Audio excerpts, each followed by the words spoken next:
Федеральный проект «Трезвая Россия», с которым активно сотрудничает наша программа, займется пропагандой здорового образа жизни в Ингушетии. Об этом на встрече с главой республики Юнусбеком Евкуровым заявил руководитель «Трезвой России» Султан Камзаев.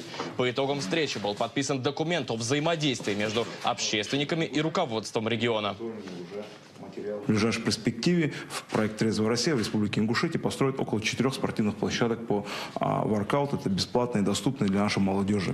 Я считаю, что это важно с точки зрения развития спорта в шаговой доступности. В рамках этого соглашения, одно дело, когда мы просто подписали соглашение, говорим, не пейте, а другое дело, когда мы создаем условия для здорового образа жизни, когда мы показываем примеры, как можно жить долго и выполнить ту задачу, которую перед нами поставил в том числе президент.